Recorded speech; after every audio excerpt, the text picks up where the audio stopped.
Yeah. All right. All right. Ladies and gentlemen, along with a number of other presenters who traveled from places both near and far, our next presenter comes to us from Cornell University. Please give a nice warm welcome to Yanyu Long.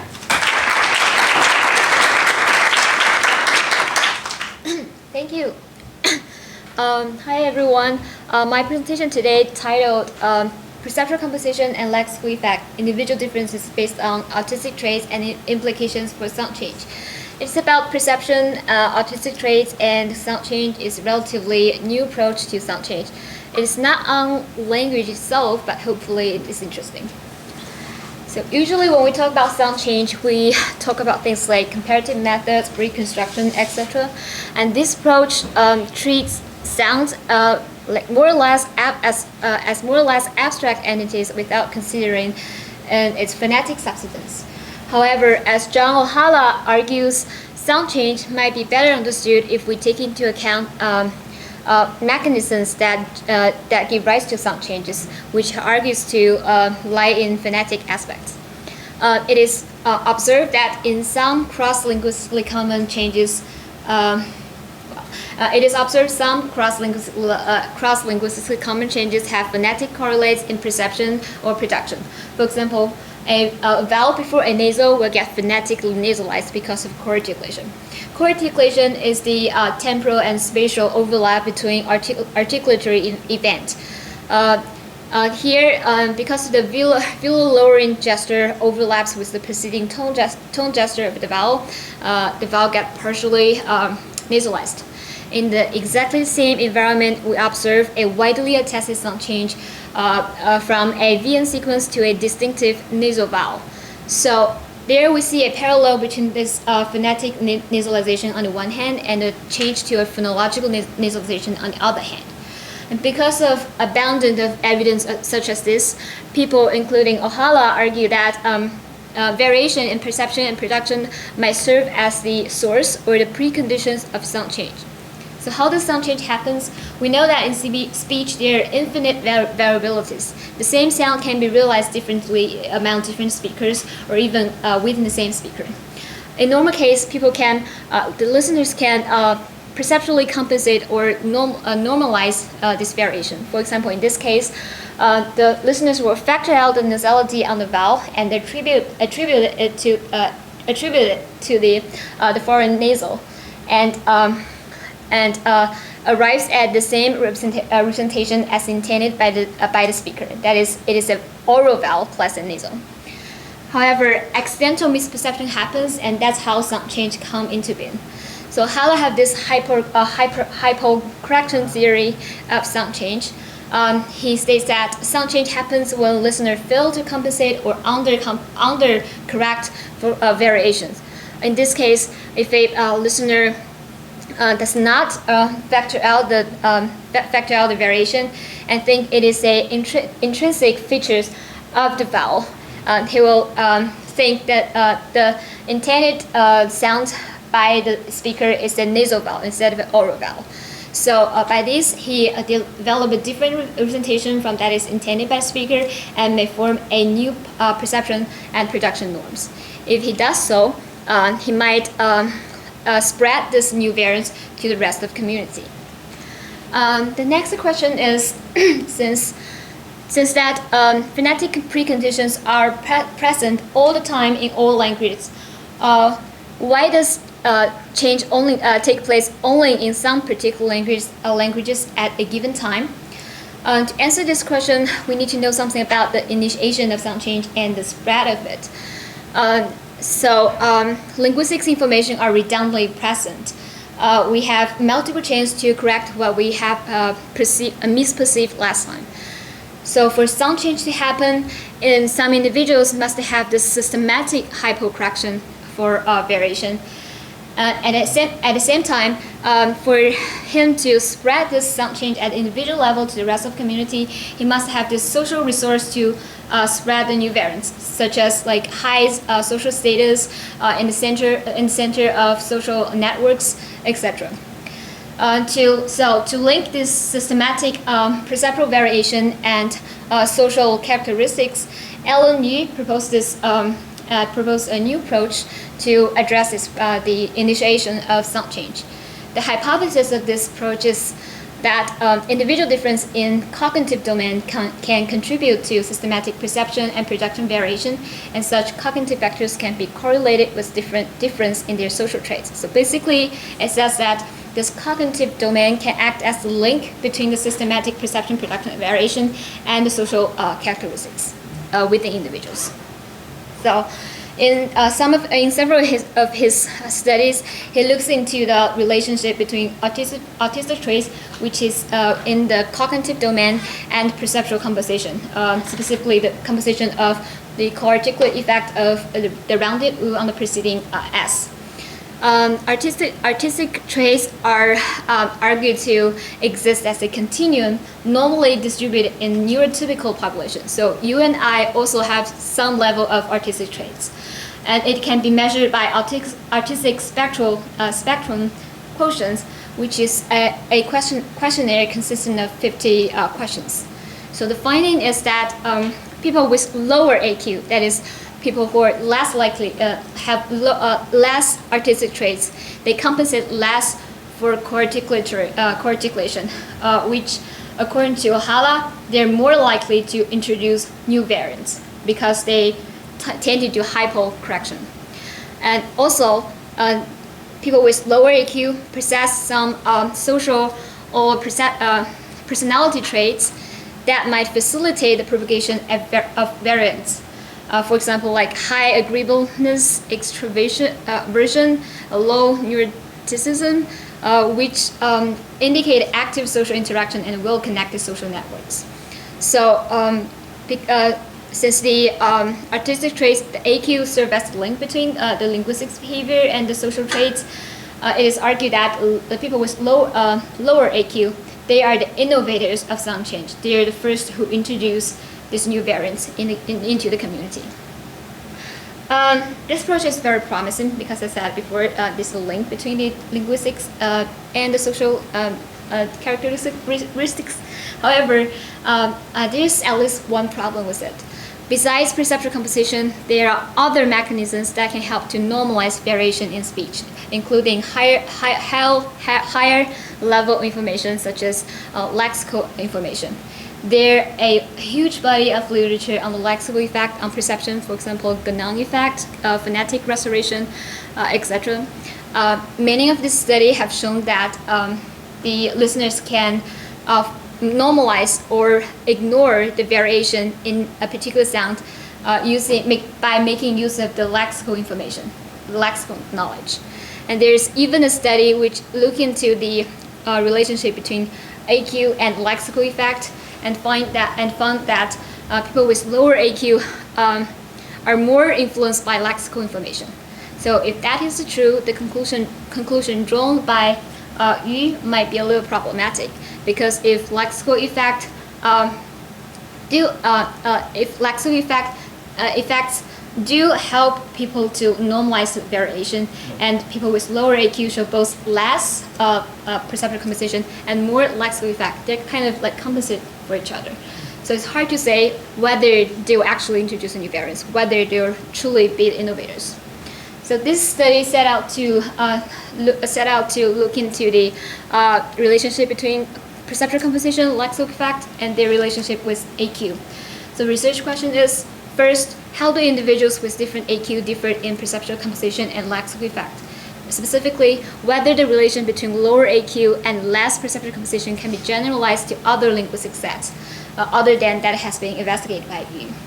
And also, whether the relationship between the lower AQ and more lexical effect can be replicated. Does it truly exist? The second question, which is a more innovative question, is how does individuals' perceptual composition related to their lexical effects? And third, what's the implication of this result to the initiation of sound change? The research design is as such. I conducted 2 identification tasks which test the participants' degree of perceptual composition and lexical effects. Identification task is basically like this. You present to the listener with a stimulus on the continuum from one endpoint to another endpoint, which consists of steps with equal distance. So the listeners have to identify which sound they have just heard by choosing one of these two options. A typical result is a S-curve function shown as here. The y-axis is the percentage of one response. Here is the ga response, and the steps are from one end to the other. Here is from ga to da. So in the ga point, the ga response reaches as high as 1%, 100%, and the ga da end it is 0%, and between them there's a shift between this abstract shift between one categories to another categories.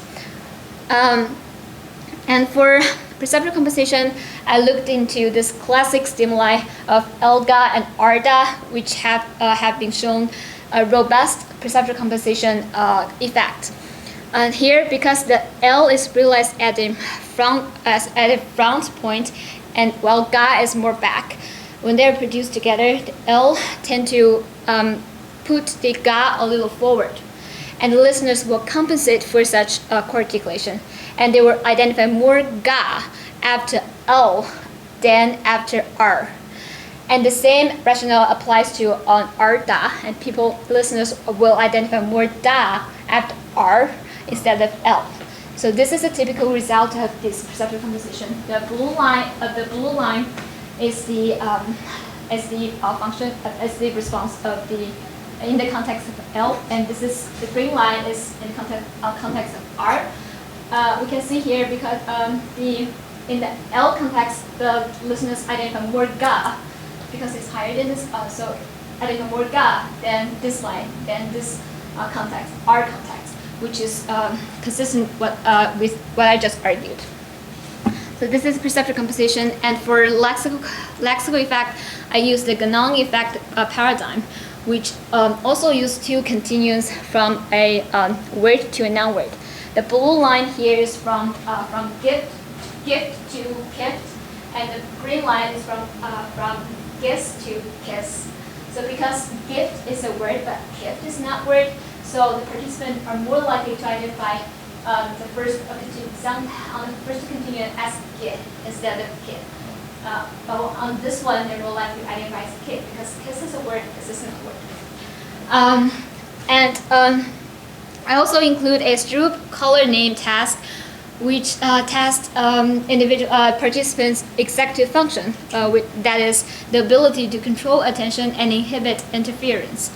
I also include this. I add this one because I want to add another dimension in the cognitive domain. Finally, I include this 50-question AQ questionnaire as what was did in this study. As for the participant, I conduct a screening task and select individuals with the highest AQ and the lowest AQ from 100 and 101 people. And they form two groups. One is high AQ group, and the other is low AQ group. Each of them consists of 15 people. This is the result of perceptual composition task. Here, the difference between the two lines, the green line and the blue line, indicates the degree of perceptual composition. As we can see here, the degree of perceptual composition is lower in the low AQ group than the high AQ group, and it is confirmed by the statistics test. So the finding here is that low AQ people compensate less than the high AQ people, which confirms the findings in these studies. And the second one is the lexical effect task. Here also the difference between the two lines are indicators of the degree of lexical effects. Here, although the lexical effects are numerically larger in the high AQ group than the low AQ group, there's no significant difference. So we can't draw a conclusive conclusion here, but the result, however, is different from what is shown in Stewart and Autistic, because they shows that people with low AQ shows higher lexical effects. As for the relation between perceptual composition and lexical effect, I use the identification shift and lexical identification shift as the indication, as the measurement of degrees of perceptual composition and lexical effect, and correlate them. And the result shows that there is a strong positive correlation between the two experiments, which means that individuals who compensate less are also less influenced by lexical knowledge. And the last result is the correlation between Stroop scores and the other two tests. Here, the axes are the Stroop score. The highest Stroop score, the poor one has the poor ability one has to control attention and inhibit interference. So as for the Stroop score and perceptual composition, there is no significant result of the correlation. The p-value is just above 0.05. But if we exclude these two outliers in the Stroop scores, the p-value become less than 0.05. So probably here, we probably need more people to show a more clear correlation. The correlation between the Stroop scores and lexical effects are significant. The correlation are positive, significant positive correlation, even if we exclude the two outliers. So the findings here is that individuals who are worse at controlling attention and inhibiting interference are more influenced by at least lexical contexts. So here's to sum up. Individuals with low AQ indeed compensate less for co-articulation and do so in various co-articulatory contexts. So at the acoustic level, they indeed are more prone to hypocorrection. And this, although there's no significant difference between the two groups in terms of the lexical effect, the result does shows that those who compensate less for co-articulation make less use of lexical information to obtain the correct perception. So they have less chance to correct their misperceptions in their to correct their hypocorrections.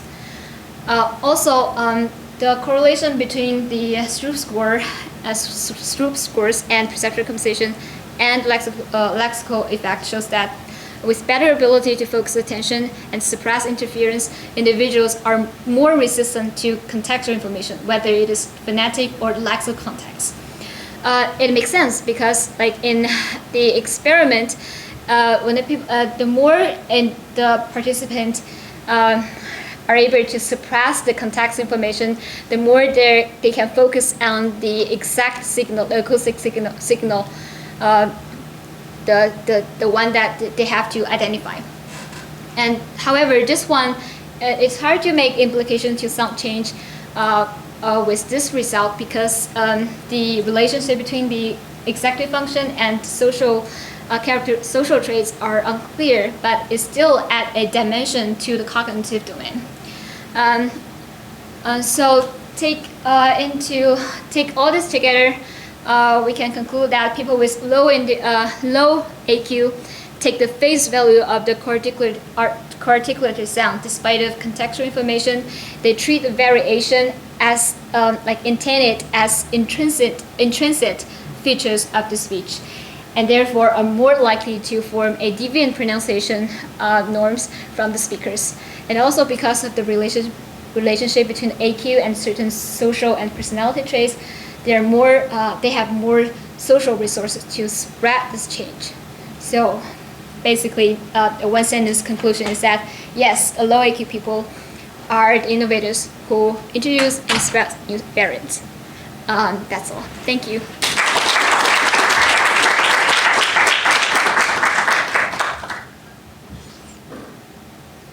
I have a question. First of all, I really liked your presentation, but I did have a question about categorical perception, and I noticed that you have a lot of statistics in your presentations. I thought that maybe you have the answer to this question. First of all, do you think it's enough to present a picture of perception and say that it's categorical, or is there some kind of statistical test or like number that you can kind of use to say that perception is happening categorically? So is there some kind of way to like fit a slope to the line, for example, and say that if the slope is above this number, then you have categorical perception? I think, well, in some other studies, people have models for this, like for their response, and they fit in a S-curve models to the response. But I'm not aware of like there's a criterion by which we can determine what is a categorical perception and what is not. So I'm not quite sure about how to answer this question. Okay, I was just asking this if you had come across anything. It was Yeah, just something I'm yeah. interested in. Yeah, I think, well, individual different, there are a lot of individual variants in their response. Mm-hmm. Like some have more like steeper change shift from one category to other, and some have slow shallower change. So for those with the latter group, they might show like perhaps less categorical perception, less categorical perception. Yeah. Thank you. Just a couple of things. And so I enjoyed that. That's nice work, and I really love John Ohala's concepts of hypocorrection and hypercorrection and all that. So it's really nice. So for the perceptual tests, you may have said this, I may have missed it. Did you synthesize all the things that they heard from KISS to GISS, for example, that sort of thing? Was it synthesized prompt? Yes. Okay. Yeah. Actually, I borrowed the stimuli from various researchers who have Okay. done this research before. That's good. Yeah. So it's field tested already, right? Yeah. And then clarify. I have this interference for the AQ thing. Clarify the autism quotient again. So low autism and high autism quotient. Can you restate Yeah. that a little bit? Yeah. I got everything that you said about it, but I want to be clear that I'm parsing it properly. Yeah, the AQ questionnaire is a questionnaire consists of 50 questions, and they're like have 5 subcategories like attention, focus, attention to details, like attention switching, communication, social skills, imagination, and just 5 categories. But it's not relevant here. Well, people have higher AQ. That is, are people who shows more artistic traits. Right, okay. So yeah, so like people with autism actually show very high AQ on this spectrum. Yeah. Some detail on Yes. that. Yeah. Okay. Mm-hmm. Yeah, and on that note, are people with low AQ, that's always correlated with low neuroticism and high extroversion and agreeableness, conscientiousness? I don't know if it's always correspond, but in use finding, it correspond. There is a correlation between AQ and other personality traits. Yeah. I just have sort of 2 comments. One is that I don't know who has this theory, but I know it's been said that autism is more of could be like really like a sensory mismatch sort of disorder. So like people can't integrate information from different senses. Yeah. And so people who are high on the autism spectrum don't respond too well to like the McGurk effect and things like this. But I guess it's also interesting to sort of see this because it sort of vibes in the way that so you have different phonetic information in different phones, and basically people integrate them differently depending on where they are on the autism spectrum. So it seems to go with that. And also, I don't know if this is actually true because I'm not a sociolinguist, but I heard that the stereotype is that like women generally innovate phonetic changes, and women generally can have much lower AQs than males. So. Yeah, very good questions. For the first one, is the first one? Can you just like briefly mention the first question? Well, I wasn't asking anything. Okay. I think that's the point My here. thoughts. You can Oh yes. Yeah, there are actually like several theories in autism, which says that the autism people are hard to they like to focus on the local information instead of the global information. They have hard time to integrate the local information into the global information. So according to that theory, the expectation of my experiment should be the opposite. That's people with higher AQ, people are more likely, similar to autism people, should be less influenced by the global information, by the lexical information, by the phonetic information. The interesting thing is I find the opposite result, and you also found the opposite result. So I don't know how to explain the results here. You suggest that there might be some other more deeper bio-neurological reason that behind both the AQ and the linguistics behavior. So it's a possibility. No, we can't offer a explanation for this result. And also for your second comment, yes, in Youth Person Study 2010, he finds that people for male, if we only look at male, there's no correlation between AQ and perceptual composition. But if we look into women, there's such correlation. So basically, he says that it is women with low AQ who are more likely to show this less minimal composition. They're more likely to introduce new variants. So it's very consistent with what the finding in sociolinguistics. Yeah. A slight disconnect here for me, and I think it's really interesting what you're looking at with the social stuff and the social factor as a vector for change. Mm-hmm. But also when I think a lot of John O'Hala's work and a lot of the stuff that he's done, he's looking at phonetic correlates and things that are based in stuff that we don't control and stuff that you would expect to find across the population, and that's enough, right, Mm-hmm. for these things to happen so commonly Mm-hmm. in the way we simply process, perceive, and produce. Yes. That you don't really need a social vector, right? At least in some cases, that takes nothing away from what you're doing, but that was the first thought Yeah. on it. At least for hypocorrection, the normal the normal things people do are compensate for those variation.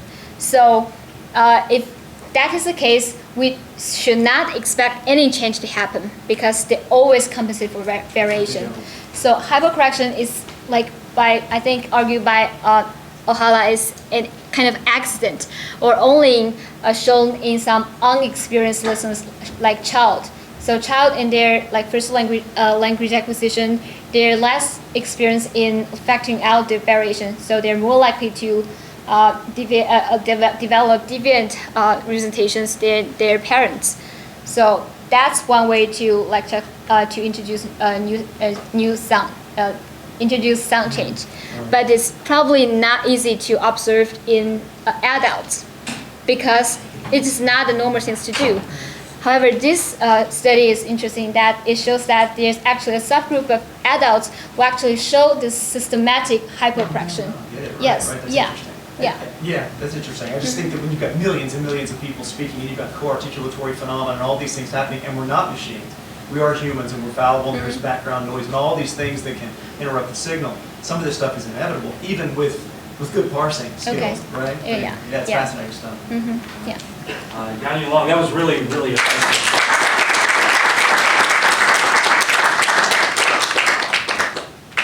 Yanyu, thank you again for coming all the way from Cornell. Yanyu informed me that there were some major flight delays coming down from New York, so she wasn't able to get here until just today. Did you get in?